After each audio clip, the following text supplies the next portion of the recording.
hari ini izinkan kami sedikit menyapa Sobat LPPI ya Pak. Baik, halo Sobat LPPI semua, bersama saya di sini Rahel Arahma. Selamat datang dan bertemu kembali dalam kegiatan BPD Sharing Corner yang kelima, di mana kegiatan ini merupakan rangkaian acara Road to Main Event BPD HC Conference yang diselenggarakan oleh LPPI pada tanggal 16 sampai 17 Mei 2023 di Nusa Dua Bali. Sobat LPPI, sebagai informasi, LPPI BPD HC Conference merupakan kegiatan pertemuan tahunan para penggiat Human Capital Bank Pembangunan Daerah sebagai suatu bentuk nyata komitmen kolaborasi dan satu semangat peningkatan kualitas SDM BPD yang tangguh. Tahun lalu telah sukses diselenggarakan di Kota Bandung dengan total partisipan berasal dari 34 instansi yang dihadiri oleh top manajemen dari 22 BPD Indonesia yang terdiri dari Direktur Utama, Direksi, Dewan Komisaris, dan Manajemen Bidang Pengembangan SDM BPD SI. Pada tahun ini, LPPI kembali menyelenggarakan HC BPD Conference dengan tema Together Growing Better and Stronger.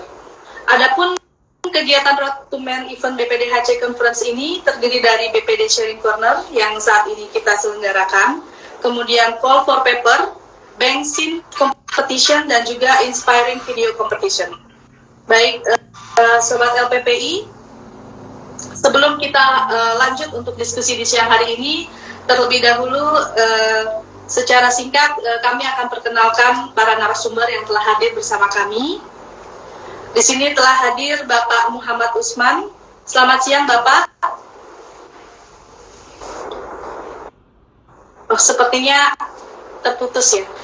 Selain itu juga narasumber kita ada Bapak Dedi Novendi. Selamat siang Bapak, selamat bergabung di BPD Sharing Corner yang kelima. Baik, Bapak Dedi Novendi. Selamat siang, Assalamualaikum. Waalaikumsalam. Beliau telah berkarir 20 tahun di bidang perbankan dan saat ini ditempatkan di Lembaga Pelatihan dan Pendidikan Bank Aceh Syariah. Telah hadir kembali Bapak Muhammad Usman. Selamat siang. Bapak, selamat siang Bapak. Baik, beliau saat ini adalah Direktur Pembiayaan Bank NTB Syariah.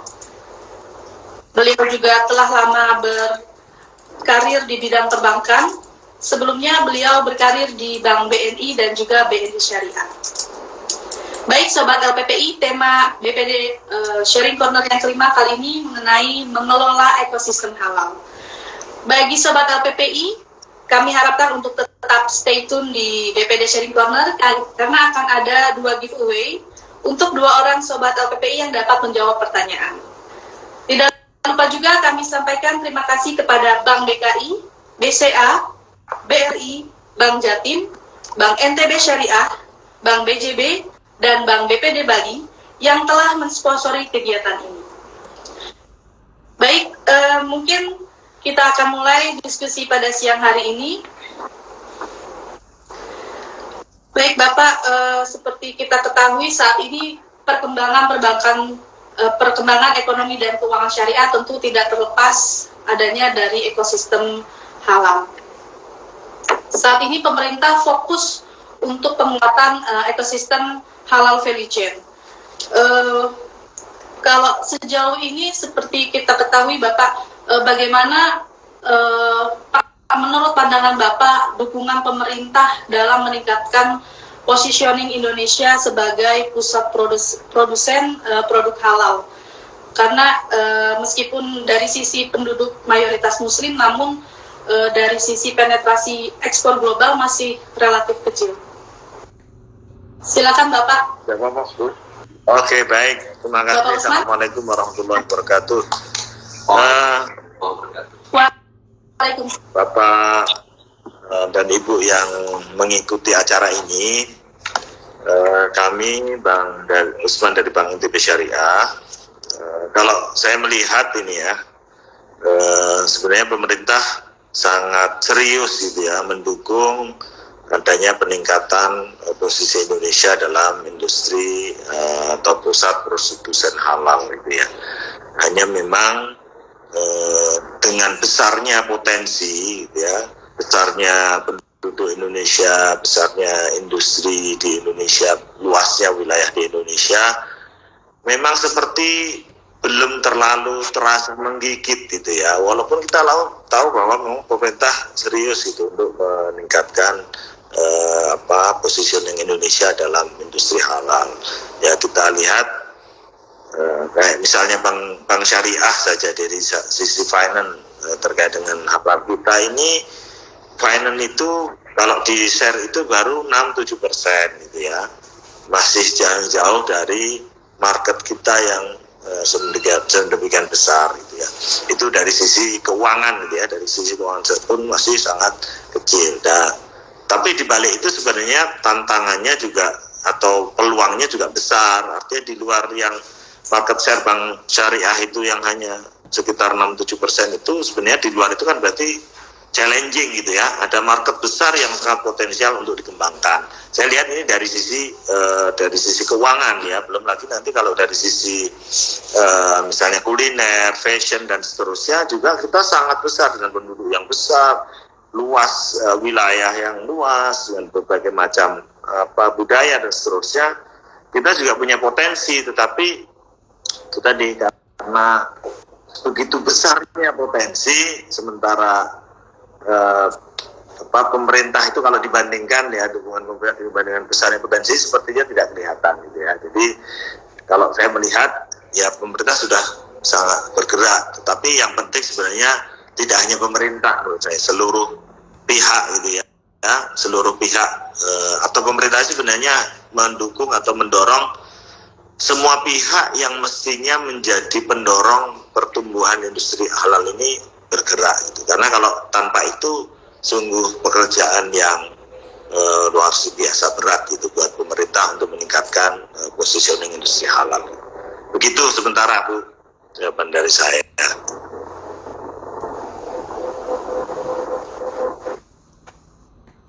Baik, terima kasih Pak Usman. Kalau dari Bapak Dedi sendiri bagaimana Pak? Terima kasih Terkait Bu dukungan Rahel ya. pemerintah selama ini. Kalau kita perhatikan dukungan pemerintah terhadap ekosistem halal ini sudah nampak cukup baik ya. Saya beberapa kali mencatat ada program-program pemerintah yang mendukung ekosistem halal ini. Yang pertama, pemerintah itu sudah membentuk Komite Daerah Ekonomi dan Keuangan Syariah atau KDEKS. Jadi ini adalah perpanjangan dari KDEKS nanti yang ada di setiap provinsi, yang tugasnya juga untuk membantu akselerasi daripada ekosistem, pembentukan ekosistem halal ini.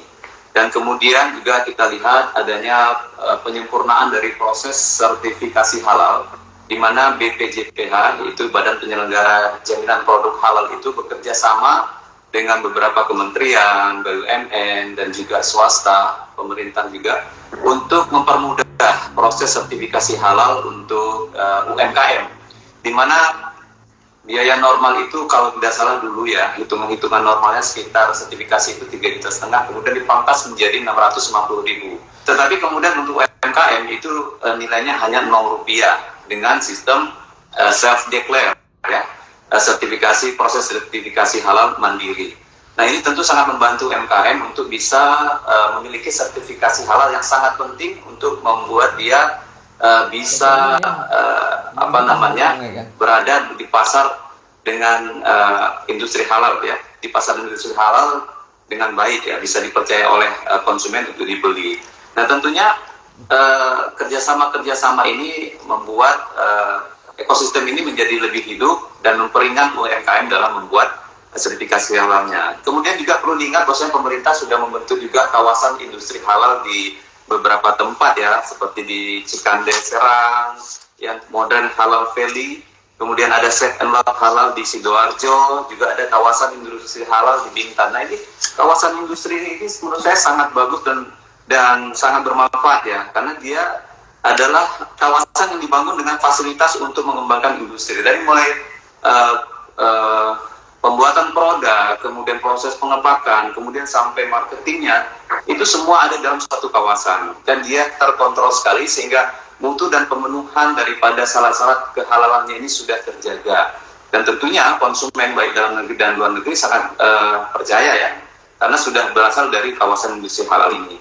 Dan kita harapkan juga nanti ke depan pemerintah bisa membangun kawasan industri halal ini di beberapa tempat lain di Indonesia. Dan lagi yang selanjutnya itu adanya inisiatif untuk meningkatkan industri halal ini dengan produk-produk ya seperti lembaga pengelolaan dana bergulir, kemudian ada LKM, lembaga keuangan mikro, kredit usaha rakyat, fintech syariah dan lain sebagainya. Nah, ini yang sekarang ini yang saya lihat didorong pemerintah untuk bisa membuat industri halal ataupun ekosistem halal ini bisa terbentuk dan menjadi kuat sehingga nanti bisa menjadi membesar. Gitu Bu Rahel.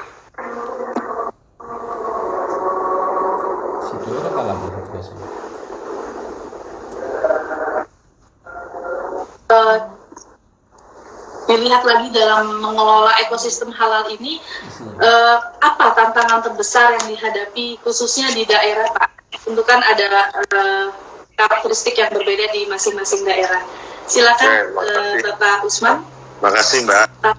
Jadi kalau saya rasa secara umum ya, tidak hanya di NTB. Kalau di NTB memang dikenal sebagai provinsi dengan 1000 masjid barangkali ya.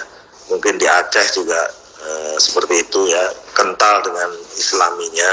Tetapi itu tadi tantangan kita yang terbesar ya, selain banyak lagi tantangan, itu adalah bagaimana menumbuhkan kesadaran terhadap industri halal itu sendiri gitu ya. Tadi ya, seperti sudah ada kemudahan dalam sertifikasi halal, adanya kawasan industri halal dan seterusnya, tetapi kesadaran masyarakat kita gitu ya, mungkin meskipun ini di NTB gitu ya, di NTB yang 1000 masjid orangnya lebih islami, tapi kesadaran untuk memilih produk yang secara akuntabel syariah gitu, atau halal itu memang masih ya terbatas menurut saya, belum menjadi satu kebutuhan pokok itu ya, kebutuhan pokok untuk mencari sesuatu yang halal ya. Ya pertama yang saya lihat ya dari keuangan ya, dari perbankan, belum lagi makanan ya, kemudian fashion dan seterusnya, itu perlu ditumbuhkan gitu ya kesadaran dari masyarakat. Kalau tumbuhan atau pasar di lokal sendiri sudah tumbuh, saya rasa yang lain-lain akan ngikut gitu ya. Nah tadi yang sudah disampaikan bicara sebelumnya terkait dengan dukungan pemerintah yang sudah banyak sebenarnya ya, sudah disediakan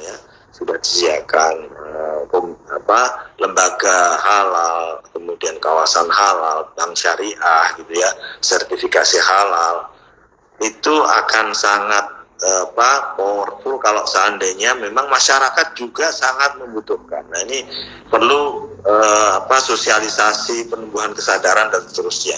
Nah kami mungkin dari pihak bank itu, Bang Syariah, kita juga sudah sering gitu melakukan literasi, penjelasan tentang kalau dari bank keuangan syariah misalnya, juga ada terkait dengan UMKM kita yang kita kasih sosialisasi tentang proses sertifikasi halal dan seterusnya. Mungkin sudah banyak kita lakukan, mungkin ribuan kalau data kita gitu ya, kita sudah sosialisasikan, kita ajak. Tetapi yang benar-benar serius kemudian menindaklanjuti, punya kesadaran yang tinggi terhadap sesuatu harus halal dan tersertifikasi lagi, itu memang masih butuh tantangan gitu ya, masih butuh perjalanan yang jauh lagi ya, perjalanan yang jauh lagi buat kita gitu. Itu barangkali dari kami. Ya, betul sih Pak, tidak hanya masyarakat, bahkan pelaku produsen juga masih relatif kecil Pak tingkat literasi terhadap produk. Benar ya, kita sudah sering nih, kalau data kita kemarin mungkin 1000-2000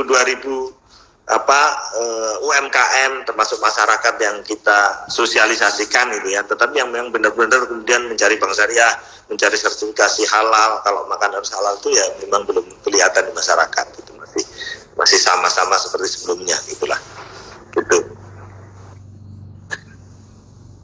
Ya, Terima kasih Pak Usman. Kalau dari Pak Dedi sendiri, bagaimana Pak tantangan terbesar dalam mengelola ekosistem halal di terima kasih daerah? Bu Rahel, ke Pak Muhammad Usman. Aceh ini mungkin ya, kalau sama-sama kita ketahui dia unik ya, karena kita di sini adalah daerah yang menerapkan syariat Islam dan mayoritas kita di sini Muslim, dan kita memiliki konun-konun yang mendukung atau peraturan daerah yang mendukung penerapan syariat Islam tersebut. Nah, termasuk kita sudah menerbitkan, pemerintah daerah menerbitkan Konun nomor 8 tahun 2014 tentang penerapan pokok-pokok syariat Islam, di mana di situ juga dicantumkan bahwasanya adanya pentingnya ya jaminan produk halal, dan dikuatkan lagi dengan Konun Aceh nomor 8 tahun 2016 yang memang tentang sistem jaminan produk halal. Nah, ini semua sudah pemerintah daerah lakukan ya untuk mensosialisasikan tentang kehalalan ini dengan konunnya. Namun mungkin kita akan berpikir, ya mungkin masyarakat masih berpikir ini di Aceh sudah 100% misalkan syariah Islam pasti semua produknya halal gitu. Nah, mungkin pemikiran ini bahwasanya kalau sudah Islam Muslim pasti halal itu mungkin belum cukup tepat ya. Masih dibutuhkan yang namanya sertifikasi.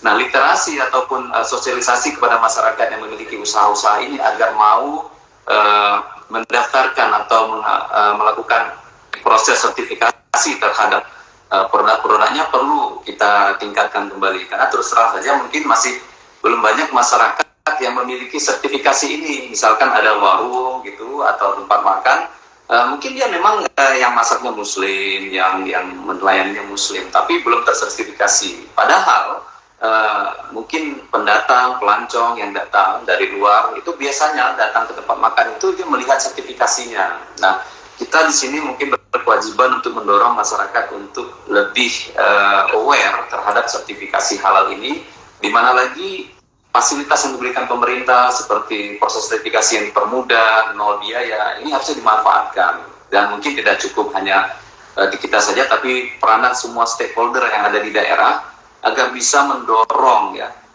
UKM pelaku usaha di daerah ini mau untuk melakukan sertifikasi halal. Dan saya yakin juga kendala ini ya masih kita rasakan karena masih sedikit ya persentase pelaku UKM itu yang mempunyai sertifikasi halal.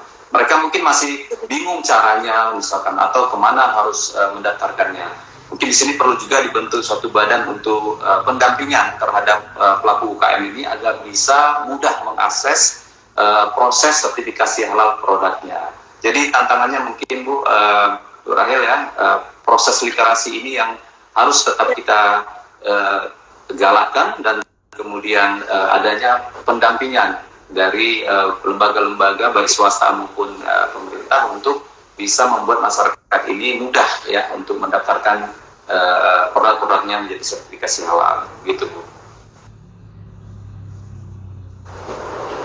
Baik, kemudian Bapak, kalau dari sisi perbankan syariah sendiri, sejauh ini bagaimana peran perbankan syariah khususnya terkait dengan pendanaan wisata halal? Karena saat ini pemerintah fokus untuk mengembangkan wisata halal. Silakan Pak Dedi mungkin bisa. Terima kasih Bu Rahel. Ya, wisata halal ini memiliki peluang dan potensi cukup besar untuk dikembangkan. Nah, karena memang prospek daripada wisatawan halal itu cukup banyak ya, mengingat di luar negeri juga negara-negara oki itu penduduk muslimnya banyak yang berwisata dan mencari tempat-tempat yang bisa menyediakan tempat wisata halal tadi itu. Nah, kita juga perbankan dalam hal ini memiliki komitmen juga untuk meningkatkan perkembangan halal ini dengan memberikan pembiayaan kepada pelaku wisata halal ini, baik yang menyediakan tempat wisatanya ataupun fasilitas lainnya seperti rumah makan di tempat wisata tersebut, yang menyediakan alat-alat untuk berwisata dan sebagainya. Nah, saya kira di Bank Syariah sendiri, karena dia juga selain membiayai pembiayaan dengan yang mengikuti regulasi dan peraturan, juga harus memenuhi kriteria syariah. Jadi ketika kita memberikan pembiayaan, tentunya kita juga memberikan masukan kepada pelaku ekonominya agar bisa memenuhi kriteria prinsip-prinsip syariah dalam usahanya. Misalkan kalau kita memberikan pembiayaan nih terhadap wisata, tentunya kita akan lihat wisata ini jangan sampai menyediakan misalnya minuman keras atau ada tempat-tempat yang nongkrong-nongkrong yang bisa mengarahkan untuk adanya terjadi maksiat. Nah, ini akan selalu kita berikan masukan kepada pelaku wisata.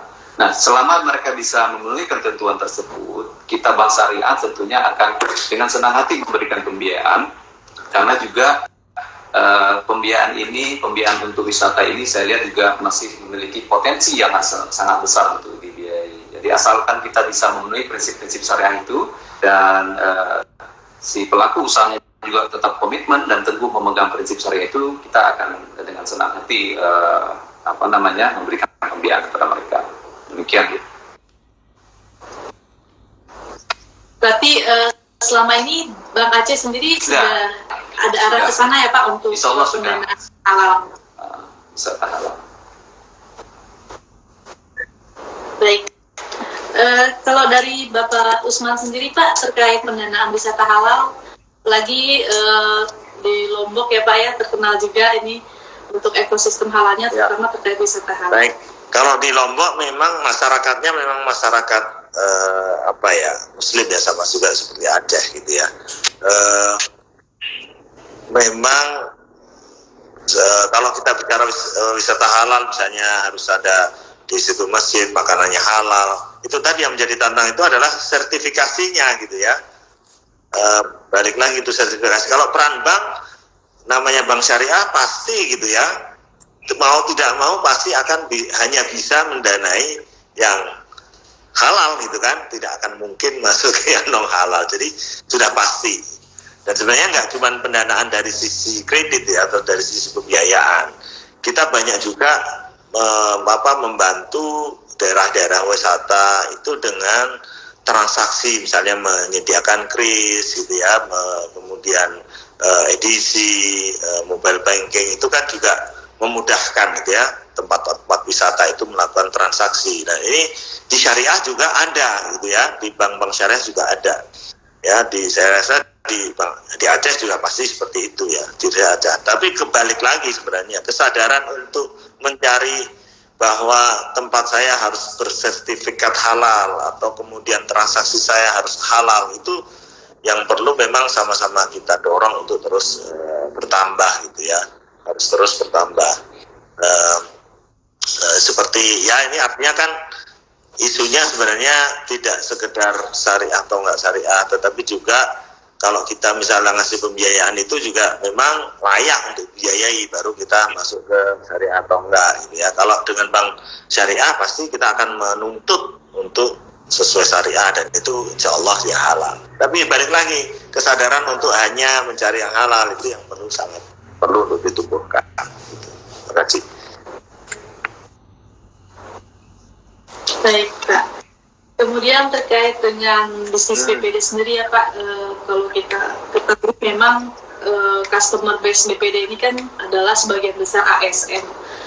Bagaimana kondisi tersebut Bapak melihat ini menjadi suatu peluang dalam penguatan ekosistem halal ke depan? Ya baik, kalau ya di Aceh, di NTB ya semua BPD ke ASN. Nah, kalau kita kebetulan juga sama dengan Aceh itu kan bank daerahnya adalah bank syariah, sehingga kalau kita bicara secara keuangan ya ASN selama dikelola kita pasti sudah halal atau sudah sesuai syariah, itu peluang kita. Nah, kemudian yang menjadi tantangan lagi adalah menyadarkan ASN ini bahwa halal itu adalah sangat penting, tidak sekedar karena dia itu ikut BPD-nya syariah, tetapi transaksinya kemudian hanya sebagian kecil di BPD, kemudian yang lain pindahin ke tempat yang lain. Itu jadi tantangan kita juga Mbak. Jadi peluangnya memang masih terbuka gitu ya. Memang kita kalau bicara ASN juga belum 100% gitu ya, semua ASN kita kesadaran untuk ke syariah itu tadi, mereka ya lihatnya mungkin yang paling murah gitu ya, atau yang paling dekat dengan mereka saja, itu prioritas bahwa harus transaksi saya harus halal, walaupun ini ASN ke BPD itu ya balik lagi jadi tantangan bank untuk memberikan kesadaran. Jadi persaingan kita sebenarnya jadinya tidak sekedar halal atau nggak halal, tapi juga servis yang kita berikan kepada ASN agar mereka masuk ke kita. Nah, dengan masuk kita baru mungkin sosialisasi, penguatan, yang literasi itu ya terus kita dorong untuk untuk menjadi semakin kuat itu ekosistemnya. Gitu. Dan ini tantangan juga buat kita karena di lingkungan kita ini, maksudnya lingkungan usaha finance ini belum semuanya syariah. Misalnya asuransi syariah kita ada tapi terbatas. Kemudian penjaminan juga masih ada tapi itu terbatas. Kemudian apalagi di sekitar kita misalnya dana pensiun kita kebetulan sedang mau konversi syariah, masih belum semuanya gitu ya. Dan itu peluang buat kita untuk mensyariahkan gitu ya. Itu Mbak.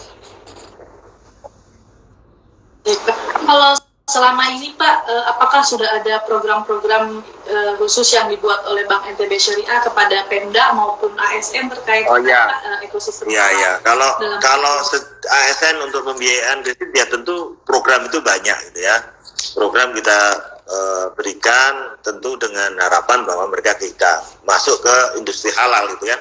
Program untuk ngasih pembiayaan, kita kasih berhadiah emas misalnya, atau dengan diskon dan seterusnya, itu banyak sekali kita berikan ya. Memberikan pembiayaan kepada Pemda dan seterusnya itu kita jalankan itu ya. Tetapi kembali lagi mereka akan memilih itu kalau mereka itu kesadaran untuk halalnya kehalalannya tinggi, tentu akan lebih memilih ke bank-bank syariah gitu kan. Tapi kalau mereka nggak punya kesadaran itu ya tentu akan lihat servis mana yang paling menguntungkan, mana yang lebih murah kan begitu. Itu aja. Itu Mbak.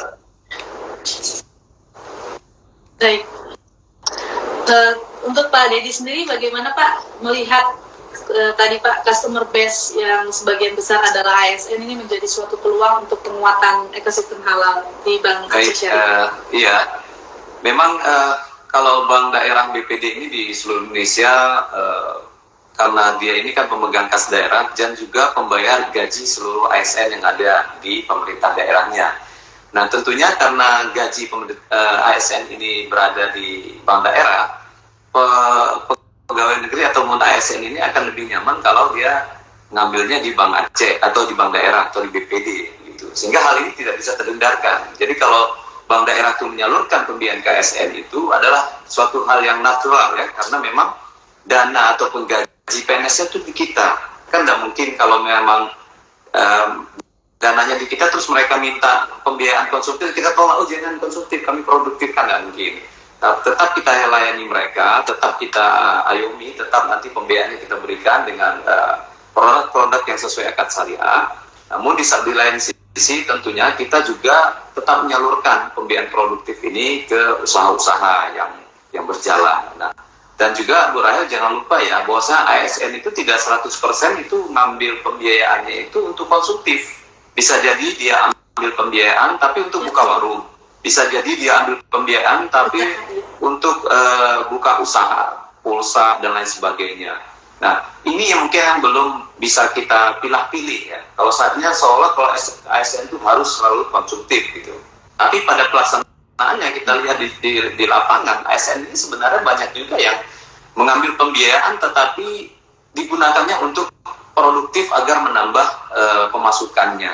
Nah, saya kira kalau kita lagi akan banyak multiplier efek kepada ASN yang juga bisa meningkatkan produktivitas ekonomi masyarakat. Sementara di pembiayaan produktif juga kita tidak tinggal diam. Kita terus ya setiap tahun untuk berusaha meningkatkan ini dengan produk-produk produktif kita, dengan KUR, dengan pembiayaan investasi maupun modal kerja, dengan akad-akad murabah, musyarakah dan lain sebagainya, MNQ, sehingga porsi produktif ini tetap meningkat.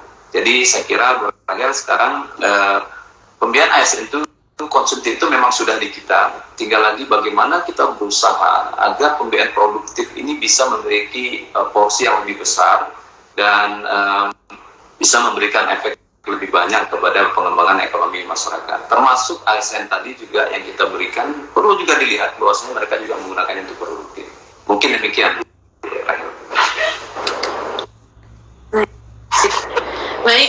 terima kasih untuk paparannya.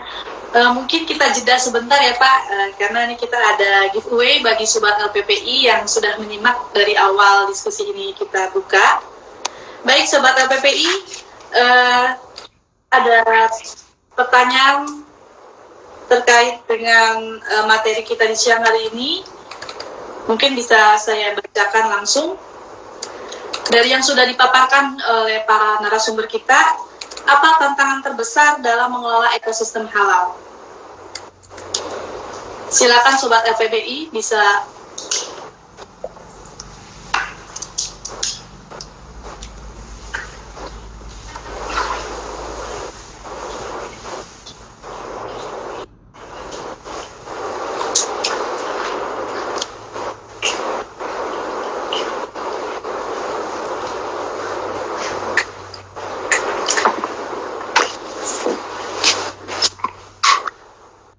Udah.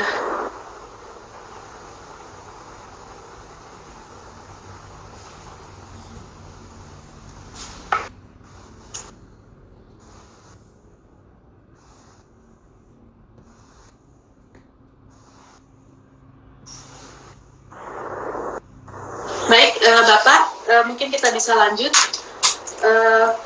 Kemudian Pak, saat ini produk-produk apa saja yang telah disiapkan baik oleh Bank NTB Syariah maupun Bank Aceh Syariah, sehingga produk tersebut sesuai dengan kebutuhan dari industri halal. Oke, baik. Silakan Pak Ustaz. Sebenarnya ini pertanyaan unik juga ya, karena kalau bank syariah itu pasti akan mendukung industri halal gitu ya. Nggak mungkin kita ngeluarin produk yang tidak mendukung industri halal. Jadi mungkin concern kita justru kita memberikan informasi kepada seluruh pelaku industri halal gitu ya, bahwa kalau dia mau melaksanakan transaksi usahanya itu semua produk sudah kita sediakan gitu ya. Di bank syariah sudah ada semua, jadi tidak ada alasan untuk tidak menggunakan produk-produk syariah. Justru mungkin itu yang jauh lebih penting. Jadi kesadaran masyarakat dan perlunya literasi bahwa produk bank-bank syariah itu sekarang nggak kalah loh dengan bank. Jadi tidak harus mengexcuse atau memberikan level darurat gitu ya dengan menggunakan produk konvensional, tetapi kita semuanya ada, mulai dari mobile banking, KRIS, IDC, ATM, ya semua produk lah ya, semua produk kita sudah banyak kuasai ya. Ya tentu kalau dari sisi size mungkin bank konvensional lebih besar, tapi kalau para pelaku industri halal ini ingin bertransaksi dengan bank syariah di daerah pun kita sudah sediakan itu produk-produknya. Itu Bu, terima kasih. Baik. Kalau dari Pak Dedi sendiri Pak, adakah produk spesifik? Untuk produk-produk sendiri tentu pembiayaannya, ya produk pembiayaan kita karena bank syariah tentu produk yang sudah sesuai dengan syariah. Ada pembiayaan dengan menggunakan akad mudarabah, ada musyarakah, ada murabahah, ada musyarakah mutanakisah ya. Kemudian ada juga gadai, ya, mungkin di NTB ada juga gadai Pak Cuman ya. Ada gadai emas, kemudian juga ada UKM Center. Kita punya UKM Center di mana ini juga untuk memberikan dukungan kepada penyaluran pembiayaan untuk UKM. Kita punya gerai UKM di cabang-cabang, dan insya Allah nanti kita juga punya gerai UKM di pasar-pasar, di kota-kota, agar bisa lebih menyentuh kepada pedagang-pedagang kecil. Nah, kemudian dari sisi pendanaan juga begitu. Tabungan kita ada yang tabungan wadiah, mudarabah ya, kemudian tabungan haji, tabungan selanga, dan lain sebagainya yang menggunakan prinsip-prinsip syariah. Nah, kemudian dari fasilitas digitalisasi juga alhamdulillah Bank Aceh juga ya, saat ini sudah memiliki hampir semua produk digital ya, Bu Rahel ya. Kita ada action mobil, sama seperti digital banking yang di bank-bank lain juga bisa tarik, store, bayar, beli pulsa dan lain sebagainya, bayar PLN dan sebagainya. Nah, digital banking ini tentu sangat mendukung bagi pelaku usaha ya, yang memudahkan, nggak perlu ke bank, dia bisa bertransaksi gitu kan. Kemudian juga ada KRIS ya, KRIS pembayaran dengan barcode, kemudian ada ATM store di pasar-pasar. Ini sangat penting karena kalau dia punya uang, banknya sudah tutup, nyetornya kemana? Nah, kita ATM store ini sudah ada di setiap cabang dan di setiap kantor-kantor yang dekat dengan pasar. Dan ini sangat mendukung sekali. EDC dan lain sebagainya juga ada. Bahkan kita sudah punya namanya kartu e-money itu yang pengkat ya namanya itu. Nah, insya Allah kita juga akan punya internet banking. Nah, semua ini juga kita sediakan untuk mendukung ekosistem halal tadi, ekosistem syariah tadi, supaya masyarakat yang menggunakan bank syariah juga merasakan fasilitas yang sama dengan bank konvensional. Dan alhamdulillah sampai sekarang sudah tersedia semua, Bu Rahel. Boleh Bu Rahel saya tambahkan, tadi ada informasi yang sebenarnya saya ingin sampaikan tapi lupa saya sampaikan dari Bu Rahel. Ini bank syariah itu mestinya bisa berperan jauh lebih luas gitu ya. Kayak misalnya sekarang ini untuk pengelolaan wakaf gitu ya, wakaf, zakat, infak, sedekah ya, siswa, terutama wakaf. Ini kan sebenarnya kalau lembaga wakaf ini kita optimalkan, terutama wakaf-wakaf produktif gitu ya, itu tentu bisa jauh lebih powerful ketika kita ingin mengembangkan ekosistem wakaf, ekosistem halal gitu ya. Karena kalau sekarang misalnya kita ngasih pembiayaan ke pesantren saja ya, atau ke pesantren yang tanahnya adalah tanah wakaf, itu tentu bank akan kesulitan. Atau di mana pembayaran pembayaran angsurannya misalnya dari wakaf atau dari sedekah, itu kita nggak punya skemanya, karena kan kita punya OJK yang angsurannya harus fix terus dan seterusnya. Padahal kalau misalnya kita bisa berdayakan wakaf itu ya, misalnya tanah wakaf yang mestinya tidak semuanya akan jadi masjid ya, tidak semuanya akan jadi sekolahan, atau ada jadi masjid tapi mungkin di bawahnya kita bangun mall dengan skema bagi hasil yang dibiayai dari bank syariah dengan skema wakaf, itu mungkin akan jauh lebih mendorong industri halal ini berkembang dengan pesat gitu kan. Mungkin kita juga tahu misalnya Zam-Zam Tower di Masjidil Haram itu kan dari wakaf gitu ya, dan bisa membiayai Masjidil Haram gitu. Dan di Indonesia mungkin belum berkembang gitu ya. Artinya kalau misalnya kita ada pesantren yang butuh kelas sekolah, tanahnya di atas tanah wakaf, kemudian kita biayai, ya mau nggak mau kita harus bicaranya komersial, nggak bisa ke tengah wakaf itu. Kalau misalnya kita bisa tentukan wakaf di atas tanah wakaf, kita biayai, kemudian angsurannya sesuai dengan perkiraan sumbangan yang masuk, itu mungkin akan lebih memudahkan atau memperluas bank syariah gitu ya. Itu satu yang bisa kita lebih perluas ekosistem halal. Kemudian yang kedua, ini yang jadi concern kita selama ini, misalnya untuk talangan haji, talangan umroh, itu kan bank syariah itu setengahnya dilarang gitu ya, membiayai talangan haji gitu ya, karena dengan alasan macam-macam lah ya, dengan alasan macam. Tapi justru ini yang mestinya ekosistemnya adalah harusnya ekosistemnya halal, tapi justru banyak bank konvensional yang membiayai talangan haji karena dia nggak perlu maunya KTA ya,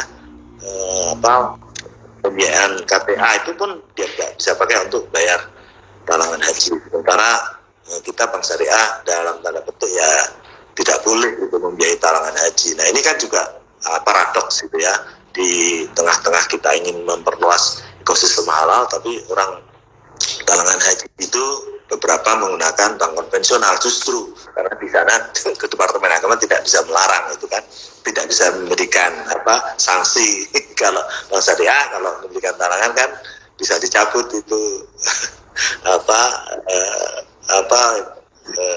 izinnya, bukan izinnya BPIH-nya gitu ya, itu atau bisa dicabut. Nah itu yang buat kita justru kontraproduktif gitu ya kalau kita ingin memperluas ekosistem halal. Jadi dua isu itu mungkin yang bisa jadi diskusi lah ya, terkait dengan wakaf tadi, kemudian terkait dengan talangan-talangan umroh yang di bank syariah itu justru dilarang, tapi di konvensional bisa diberikan. Itu aja mungkin ya dari kami. Terima kasih.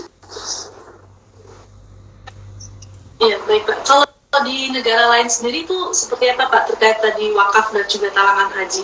Apakah memang sudah bisa diberikan oleh bank syariah atau? Yang mendorong ini sebenarnya kita baru taraf diskusi ya. Dulu di tempat saya yang lama itu ada diskusi soal pembiayaan kepada tempat ya yang produktif gitu ya, seperti kios, toko dan seterusnya, tapi di atas tanah wakaf. Sebenarnya kan bisa gitu ya. Memang kita belum punya referensinya di negara lain ya, belum punya. Tapi saya rasa sempat juga, kalau tidak salah itu bagian dari diskusinya OJK ya, dulu 3-4 tahun lalu kita pernah diskusi soal itu, tapi sampai sekarang kita belum tahu ada nggak misalnya itu tadi cita-cita Bank Syariah itu kan tanah wakaf di Indonesia itu kan ribuan hektar barangkali ya, yang berada di daerah-daerah kawasan yang strategis itu banyak saya rasa ya, apalagi masjid banyak di pinggir jalan. Tapi kalau itu bisa kita maksimalkan dengan wakaf itu kita maksimalkan dengan pembiayaan bank yang tidak melulu terkait dengan collectability gitu ya, kan collectability-nya kan angsurannya harus fix sekian gitu. Tapi kalau bersumber dari wakaf itu mungkin jadi sangat mengukur, masjid-masjid di bawahnya mall, kios-kios gitu ya, untuk sarana produktif, kemudian sekolah-sekolah juga begitu, bisa membiayai sendiri gitu ya. Dan mungkin dari sisi produksi, sisi sewa bisa jauh lebih murah gitu kan. Begitu.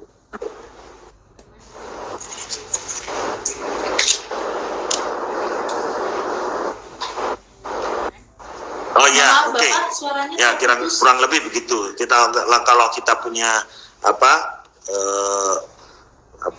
benchmark dari negara lain, mungkin kita belum pernah tahu ya kalau mengenai perbankan. Tapi kalau pengelolaan wakaf produktif, saya rasa dia seperti yang kita tahu, misalnya di Zamzam Tower itu kan, kalau kita baca kan itu juga dari wakaf. Kemudian perusahaan-perusahaan di Arab Saudi misalnya, kita tahu ada kebunnya Umar atau Utsman ya, Utsman bin Affan gitu ya, yang sampai sekarang masih produktif, bisa memberikan kemanfaatan yang lebih luas gitu ya, yang mungkin perlu dikembangkan di Indonesia. Karena di Indonesia wakaf kita kan baru sebatas pesantren, masjid gitu ya, tapi produktif ini belum berkembang. Mestinya ini kalau kita akan sangat bahagia kalau misalnya bank ini diberikan peran yang lebih luas itu untuk mengelola wakaf yang tidak dipunyai oleh bank konvensional ini kan. Mengelola wakaf ini nggak punya. Sebenarnya advantage-nya Bank Syariah mestinya di wakaf ini. Kita bisa ngambil advantage ya dalam pembangunan ekosistem halal. Gitu Bu, terima kasih. Baik, terima kasih Pak Usman. Mungkin sebelum kita lanjut untuk diskusinya, ini ada pertanyaan dari Sobat LPPI. Bapak, izin kami bacakan. Dari Bapak Muhammad Asril Aminullah. Izin bertanya, seiring dengan bergeliatnya sektor pariwisata, apakah ini menjadi bagian dari memperluas ekosistem halal jika dilihat dari jumlah fasilitas atau layanan yang diberikan bank? Oke, kalau itu tadi, kalau pariwisata tumbuh, mestinya itu Bank Syariah juga ikut tumbuh, karena kalau saya melihatnya kacamatanya tidak hanya kita memberikan pendanaan gitu ya, tetapi juga transaksi, sarana transaksi dari cara pembayaran itu bisa disediakan oleh Bank Syariah, itu juga meningkatkan ekosistem halal. Jadi seperti itu Bu dari kami. Baik, Ya, dari Bapak Dedi sendiri Pak? Kalau kita melihat pariwisata ya, pariwisata ini memiliki peran penting dalam pembangunan ekonomi suatu daerah. Kita bisa tahu ya, negara-negara yang maju itu ekonominya terbantu itu salah satunya karena faktor pariwisata. Contoh, ada negara yang sumber daya alamnya kurang, tetapi dia hidup dari pariwisata. Ada daerah misalkan Jordania ya, yang di daerah Gurun Arab sana, tapi karena pariwisata dia bisa mendapatkan devisa yang cukup banyak. Dan banyak negara-negara Eropa itu yang maju, pendapatannya pemasukannya itu ya karena ada pariwisata, karena orang yang selalu berkunjung ke situ. Nah, mereka bisa memelihara tempat-tempat spot-spot wisata itu dengan baik, sehingga orang suka datang mungkin tempat wisata yang di luar negeri itu sama dengan kita, mungkin lebih cantik, cuma di sana ditata lebih bagus, lebih profesional, sehingga orang mau jauh-jauh dari Indonesia datang ke sana. Nah di Indonesia mungkin ini yang masih belum ya, masih tempat-tempat wisata kita belum tertata dengan baik, belum tersistematis, belum memiliki fasilitas yang cukup baik yang memanjakan para wisatawan. Bahkan nanti kalau kita itu kan pergi wisata ke luar negeri sudah ada paket-paketnya gitu kan. Nah kalau di Indonesia ini kan orang kalau mau pergi ke sana ini menghubungi siapa? Kebanyakan datang backpacker saja. Sementara backpacker ini kan pemasukannya kurang. Maksudnya kurang bisa menggunakan duitnya dibanding orang yang dengan travel gitu. Nah ini mungkin juga yang harus kita galakkan, dan peran perbankan di sini tentunya bisa mensupport ya. Tentunya memberikan fasilitas lebih ke daerah wisata itu kan memerlukan biaya. Nah perbankan di sini masuk Bu di situ. Nah cuma saja memang setelah itu bagaimana kan begitu? Bagaimana menyediakan akses bagi pelancong kepada tempat wisata tersebut? Mungkin pemerintah bisa menyediakan ya satu pintu pusat informasi wisata di Indonesia, pusat informasi wisata misalkan di NTB, di Aceh, sehingga bule-bule ataupun orang-orang luar yang mau datang ke Indonesia itu nggak kesusahan dia untuk datang, dan sudah ada harga-harganya gitu. Seperti kita pergi ke luar negeri itu tempatnya lebih bagus-bagus. Nah saya kira jika ini terus sama-sama kita pikirkan dan kita perbaiki, dan pelaku wisata juga bisa lebih profesional dalam mengelola wisatanya, perbankan tidak akan sungkan-sungkan untuk bergabung di situ. Karena memang yang namanya wisata itu dimanapun negara itu sangat penting perannya dalam meningkatkan ekonomi. Ya daerah-daerah yang sering didatangi orang, disinggahi, itu kan lebih maju daripada daerah yang jarang yang didatangi orang. Karena kalau orang datang itu kan butuh makan, butuh penginapan, butuh hiburan, ya, sehingga daerah itu hidup. Industrinya, industri makanan, industri hiburan, industri-industri ya penginapan dan lain sebagainya. Jadi saya sangat percaya wisata ini sangat perlu kita galakkan, dan Bank Syariah dalam hal ini juga tidak menahan diri untuk masuk dalam sektor industri pariwisata ini. Demikian Bu. Baik, terima kasih Bapak. Izin Bapak ada satu pertanyaan lagi dari peserta. Bagaimana peran Bank Syariah dalam meningkatkan halal awareness dan juga halal lifestyle? Silakan mungkin bisa dari Pak Dedi, Pak. Kita dalam bersinggungan atau berkomunikasi dengan nasabah, tugasnya Bank Syariah itu bukan hanya menyalurkan pembiayaan cari keuntungan, bukan. Kita juga di situ dakwah, Bu. Dakwahnya adalah menjelaskan kepada nasabah, ini loh produk syariah, ini loh akad syariahnya begini. Dan kita tahu masyarakat kita masih banyak yang belum paham itu akad syariah. Jadi tugas AO kita, tugas provider kita menjelaskan dulu itu, berdakwah dulu. Dan kemudian juga kepada masyarakat yang mengambil pembiayaan, selalu juga kita berikan informasi-informasi bahwasanya berdagang itu yang sesuai syariah seperti ini. Ya, punya tempat makan itu kalau yang halal itu seperti ini prosesnya, halalan thayyiban. Jadi mulai dari dia beli ayamnya, mulai dari ayam yang dipotong di pasar, dia harus perhatikan bagaimana cara motongnya, kemudian membersihkannya harus dengan air mengalir, tidak ada najis lagi di situ. Kemudian sampai dengan kalau perlu sampai dengan kandang ayam. Ya, kita juga membiayai peternakan. Nah, tapi kandang ayam ini apakah memberikan polusi bagi masyarakat? Yang berpolusi itu juga tidak baik. Itu dari sana akan kita beri masukan kepada pengusaha ayamnya agar bisa membuat kandang ayam tidak mengganggu masyarakat. Nah, jadi syariah itu datang sebenarnya tidak hanya sekedar untuk mengajarkan masyarakat bagaimana berbisnis, tetapi juga berbisnis yang baik, ya rahmatan lil alamin. Bagaimana kita makan makanan itu yang sehat, bukan hanya halal, tapi sehat, tapi juga baik. Kita selalu memberikan masukan kepada mereka, bagaimana mengelola tempatnya, kebersihannya, toiletnya juga nggak boleh. Ini tempat sholat wajib ada supaya nasabah konsumen yang datang ke tempat dia itu bisa sholat begitu. Nah, inilah selalu kita lakukan, dan juga bekerja sama juga, kami juga bekerja sama dengan pihak misalkan kalau di sini Majelis Ulama Indonesia ya, MPU, kalau di Aceh Majelis Pemusatan Ulama. Kita juga masuk ke pesantren-pesantren untuk memberikan masukan tentang bagaimana transaksi halal, kemudian juga kita masuk ke Kadin, kita masuk ke persatuan pengusaha UKM untuk memberikan mereka masukan bagaimana transaksi halal atau cara berdagang yang halal. Dan kampus juga kita bekerja sama, karena di kampus ini juga banyak kampus ini, mereka ini dekat dengan masyarakat, mulai dari nanti mahasiswa yang tamat dari sana ataupun dosen yang sering berdakwah, misalnya dosen syariah ataupun dosen agama Islam kan sering dakwah tuh. Nah, kita beri masukan agar mereka itu kalau misalkan nanti ngomong ke masyarakat, masukan juga bagaimana cara meningkatkan ekosistem halal dan ekosistem syariah ini. Jadi tentu kita sangat aware sekali, karena kalau kita membiayai masyarakat itu pasti kita tanya dulu ini pembiayaannya nanti digunakan untuk apa, dan usahanya ini apakah sesuai dengan prinsip syariah atau tidak. Demikian.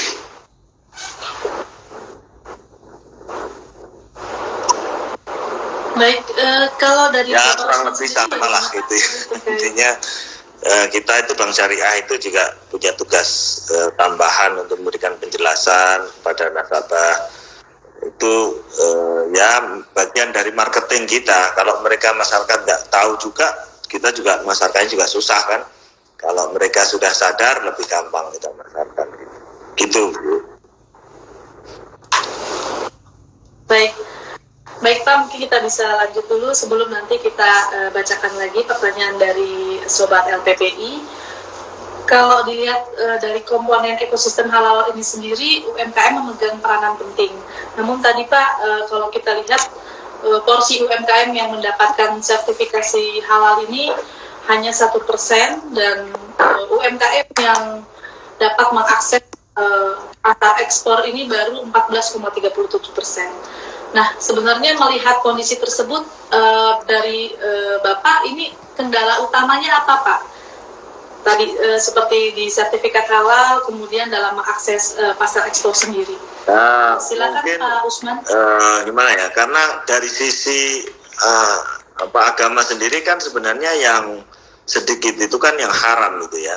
Yang halal itu banyak memang.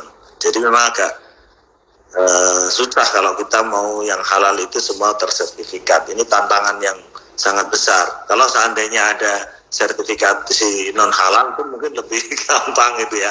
Nah itu lebih gampang gitu ya, karena itu lagi balik lagi kesadaran untuk bersertifikat, kemudian kesadaran untuk mencari yang tersertifikasi halal juga belum tumbuh di masyarakat kita.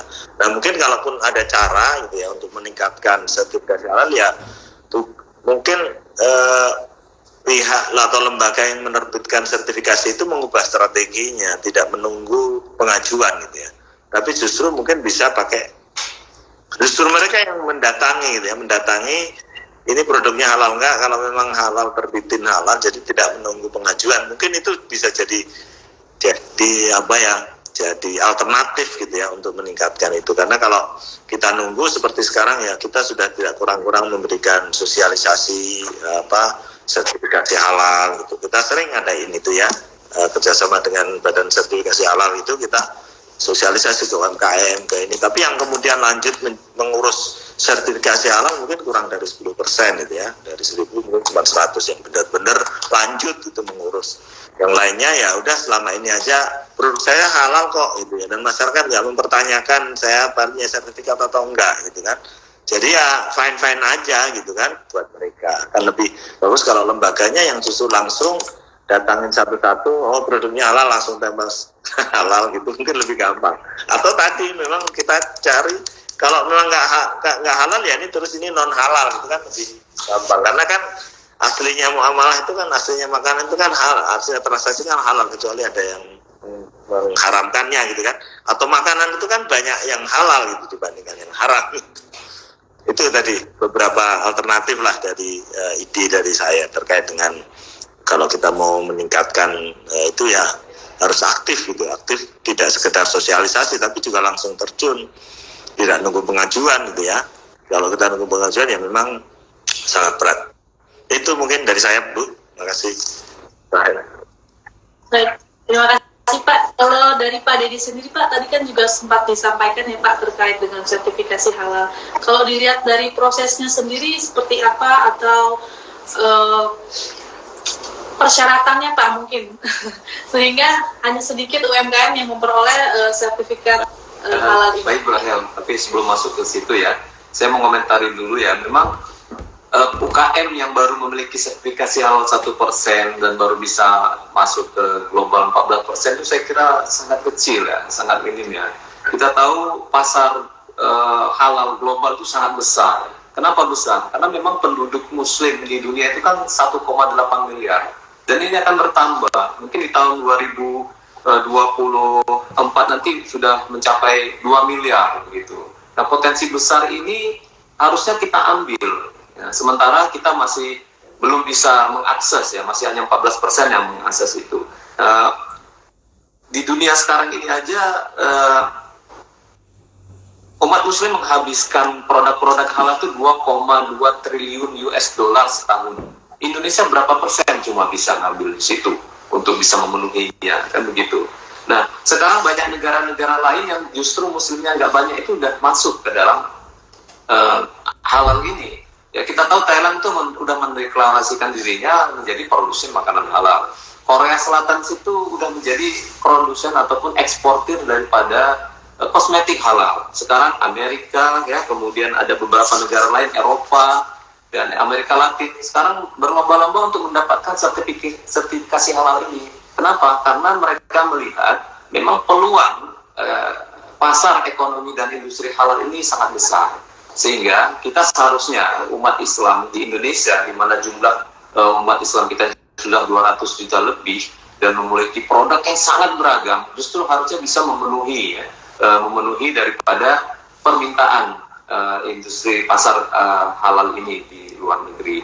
Nah, itu kendalanya apa? Mungkin sama seperti yang disampaikan Pak Usman tadi, bahwasanya sertifikasi halal kita ini kan tadi sangat sedikit. Ini sangat menghalangi sebenarnya untuk kita masuk ke dunia pasar halal tadi. Jadi peningkatan daripada kemudahan untuk sertifikasi halal itu sangat penting. Kalau dibilang prosesnya sulit, sebenarnya menurut saya sudah dipermudah sekarang dengan self-declare tadi kan, kemudian proses sertifikasi halal mandiri itu sudah sangat mudah. Cuma memang masyarakat kita masih belum terliterasi. Mereka masih merasa kalau sudah berhubungan dengan administrasi itu agak sulit, apalagi kalau pakai digital, internet, harus input data. Makanya perlu ada pendampingan. Mungkin bisa dilakukan oleh LSM ataupun ya lembaga-lembaga swasta, lembaga nirlaba untuk bisa membantu mendampingi UKM-UKM ini bisa mendaftarkan halal, sertifikasi halalnya lebih cepat. Dan kemudian juga ekspor. Saya lihat sekarang banyak ya grup-grup ekspor di Instagram, di mana kita bisa belajar cara ekspor. Nah, ini juga para eksportir yang sudah mandiri, yang sudah bisa mengekspor, harusnya juga bisa memberikan masukan ataupun connect kepada pelaku UKM ini, agar pelaku UKM ini bisa termotivasi. Yang pertama untuk mensertifikasi produknya, yang kedua memperbaiki produknya agar sesuai dengan kebutuhan luar negeri tadi. Jadi artinya antara eksportir dengan pengusaha kan harus connect ya. Ada juga yang kalau pengusaha memang langsung ekspor, tentunya dia juga harus bisa dipermudah ya untuk proses ekspornya tersebut. Dan penguatan akses, saya lihat sekarang juga promosi produk Indonesia di luar negeri juga nggak boleh kurang. Ya, walaupun saya lihat ada beberapa kementerian yang membawa produk-produk Indonesia ke luar negeri, ikut expo dan lain sebagainya. Dan banyak juga pelaku industri sendiri yang datang. Saya pernah ketemu sama eksportir briket ya di bandara. Dia tuh mau pergi ke Turki. Dia mau pergi ke Turki untuk ikut pameran di sana secara mandiri. Dia biaya sendiri, dia beli tiketnya sendiri, koneksi sendiri di sana untuk mencari pasar di sana. Nah, orang-orang seperti ini justru harusnya bisa kita manfaatkan yang punya pengalaman seperti ini supaya jangan semuanya harus sendiri-sendiri gitu. Kalau sudah punya pengetahuan, membuat suatu komunitas, ekosistem, supaya orang ini yang nggak perlu lagi ke sana, sudah bisa tahu caranya ekspor yang baik, bagaimana briket yang dibutuhkan oleh di luar negeri sana. Jadi kembali lagi Bu, kalau yang pertama mungkin permasalahannya adalah sertifikasi halal tadi, tidak susah sih prosesnya, cuma masyarakat kita masih butuh pendampingan, yang kemudian adanya sinergi kolaborasi antara pemain industri ekspor, pemain ekspor ini dengan bisa memberikan semacam sharing ilmu kepada teman-teman lain yang ingin masuk juga ke dunia ekspor, supaya kita bisa juga berperan di di industri halal secara global ini tadi. Demikian kira-kira. Baik, terima kasih Pak. Kemudian terakhir Pak, untuk diskusi ini terkait dengan sinergi apa yang telah dilakukan ataupun kedepannya yang akan dilakukan dalam mengelola ekosistem halal Pak. Oke, kalau Silakan, sinergi Pak. tentu nggak mungkin kita akan berjalan sendiri ya. Pasti kita akan bersinergi dengan, kalau kita dengan OJK, literasi banyak sering kita dengan OJK, dengan BI, kita transaksi keuangan itu juga mereka lakukan, dengan lembaga sertifikasi halal juga kita sering lakukan, dengan lembaga-lembaga penggiat syariah gitu ya, kita sering melakukan kegiatan literasi terutama ya. Literasi itu banyak kita lakukan ya. Intinya buat saya tadi yang penting itu adalah kesadaran masyarakat untuk sadar untuk pentingnya halal gitu ya, baik UMKM, masyarakat itu harus ditumbuhkan. Kalau itu sudah tumbuh, saya rasa akan lebih mudah gitu ya. Kemudahan yang sudah diberikan di sertifikasi seperti penjelasan Pak Dedi tadi memang sudah bagus gitu ya, tapi memang ya pasar kita itu sangat besar, ibarat lautan gitu ya, luas sekali, sehingga memang butuh masih banyak sinergi lagi yang kita lakukan. Begitu Bu, terima kasih. Baik, terima kasih Pak Usman. Dari Pak Dedi Pak, sinergi apa Pak kira-kira yang akan dilakukan ke depannya? Untuk kolaborasi kita mungkin sama seperti disampaikan Pak Usman ya, pihak yang regulator, pemerintah daerah ya, kita juga selalu bersinergi, dan sekarang kita juga dalam tahap membangun ekosistem syariah itu melalui aktivitas umat, di mana kita sekarang masuk ke pengelolaan donasi zakat, wakaf, siswaf, yaitu sekarang kita gerakkan melalui Action Mobile. Jadi mobile banking kita itu bisa sedekah dan wakaf di situ, wakaf tunai.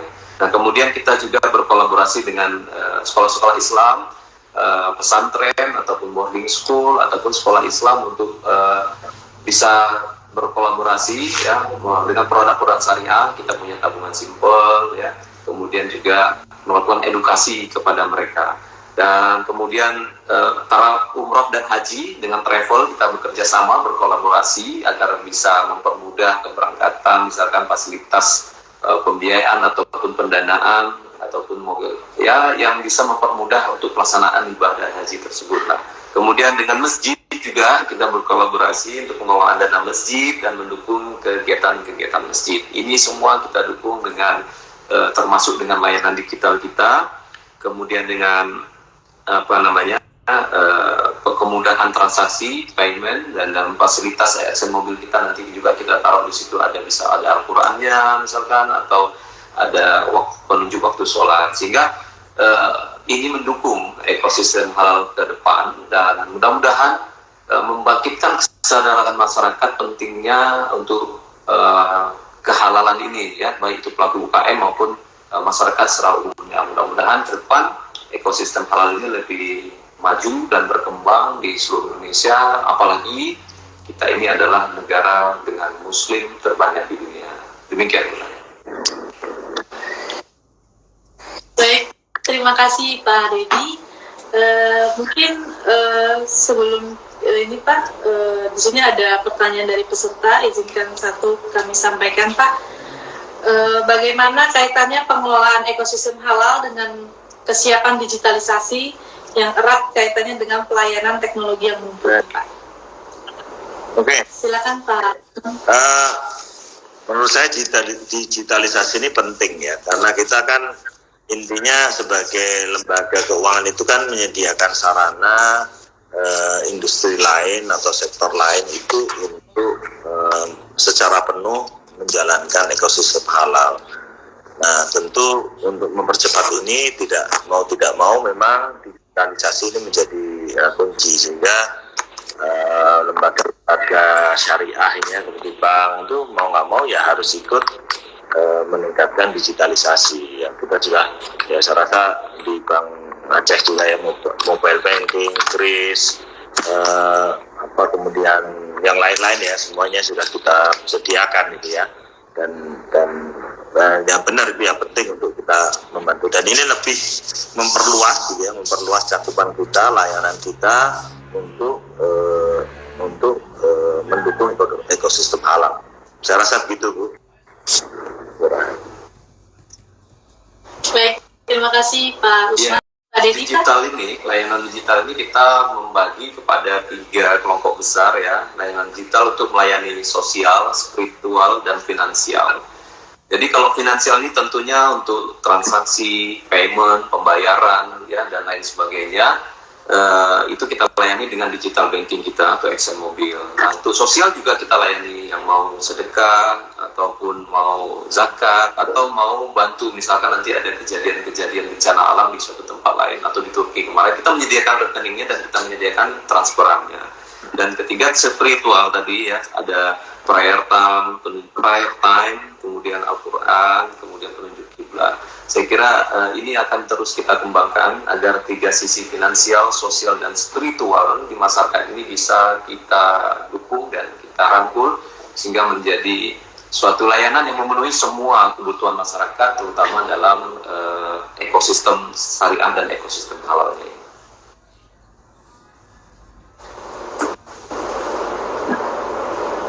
baik, terima kasih Pak Dedi dan Pak Usman. Mungkin ini kami akan sampaikan sekali lagi nih Pak kepada Sobat LPPI. Ini ada giveaway yang kedua. Izinkan Bapak kami sampaikan untuk Sobat LPPI yang sudah menyimak dari awal hingga di penghujung.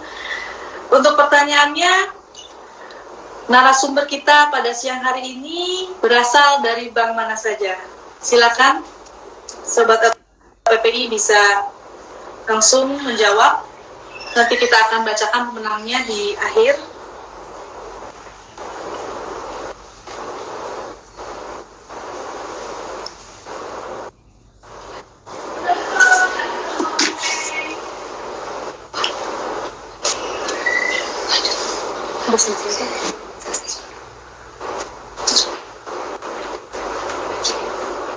Langsung aja pemenangnya.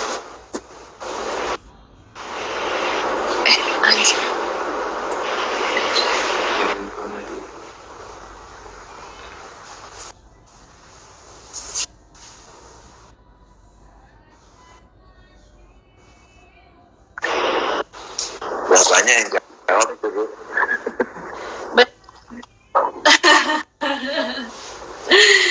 Baik, Sobat LPPI, untuk giveaway yang pertama ini sudah ada pemenangnya.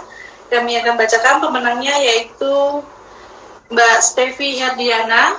Nanti mungkin lebih lanjut dapat menghubungi tim admin. Untuk giveaway yang kedua masih ditunggu. Baik, Bapak Usman dan juga Bapak Dedi, tidak terasa kita sudah di penghujung acara. Meskipun tentu masih banyak yang ingin digali terkait dengan mengelola ekosistem halal, namun karena dibatasi waktu, sekali lagi kami sampaikan terima kasih. Mungkin sebelum ditutup ada closing statement Pak, silakan dari Pak Usman. Apa ya, dari kami sih balik lagi, tantangan terbesar itu adalah membangun kesadaran ya. Perlu banyaknya literasi yang harus kita lakukan, tidak hanya masyarakat pelaku gitu ya, tapi juga mungkin masyarakat yang sadar tentang pentingnya ekosistem syariah.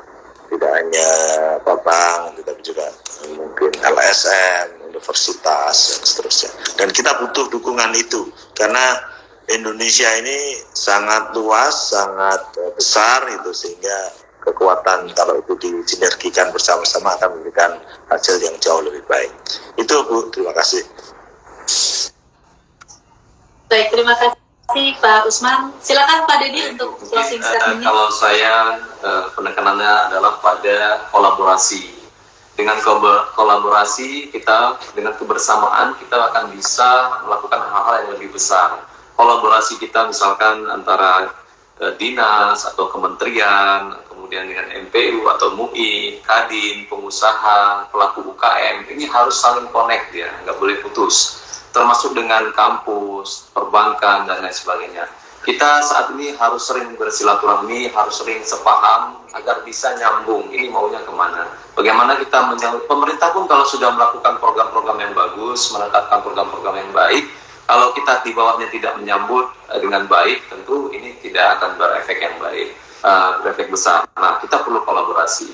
Bank perlu nasabah, nasabah perlu bank, perlu masyarakat. Masyarakat juga membutuhkan dukungan-dukungan dari pemerintah ataupun pengusaha-pengusaha besar yang bisa menjadi induk semang misalkan kepada pengusaha kecil ini, membangun klaster-klaster, membangun komunitas-komunitas, misalkan anak muda sekarang banyak komunitasnya. Nah, kita yang ekonomi syariah ini masuk ya dengan fashion syariahnya kah, dengan kartu syariahnya kah, nah, ini perlu kita kembangkan. Jadi kolaborasi ini sangat penting. Untuk kedepannya ini akan menjadi salah satu poin juga agar kita bisa lebih maju. Demikian. Baik, sekali lagi kami sampaikan terima kasih kepada Bapak Muhammad Usman dan juga Bapak Dedi Nufendi. Semoga dengan adanya kegiatan ini dapat kita mendapatkan insight-insight yang akan menjadi bekal dan juga inspirasi dalam rangka menghadapi tantangan tentu yang akan mempengaruhi keberlangsungan bisnis kita. Selain itu kami sampaikan juga terima kasih kepada Sobat LPPI atas partisipasi aktifnya hingga akhir acara, dan tidak lupa juga kami mengapresiasi kedua narasumber pada hari ini. Baik, mungkin sebelum ditutup tadi sudah ada pemenang untuk giveaway yang kedua. Selamat kepada Tatang Fatriyadi. Silakan nanti lebih lanjut menghubungi tim admin. Baik, terima kasih. Selamat sore dan sampai jumpa pada BPD Sharing Corner selanjutnya. Wassalamualaikum warahmatullahi wabarakatuh. Terima kasih Pak Dedi, Pak Isman. Terima kasih. Mohon izin undur diri. Ya, Pak Dedi. Ya, Silakan Bapak. Bu Rahel. Bu Rahel juga terima kasih. Ya, Pak.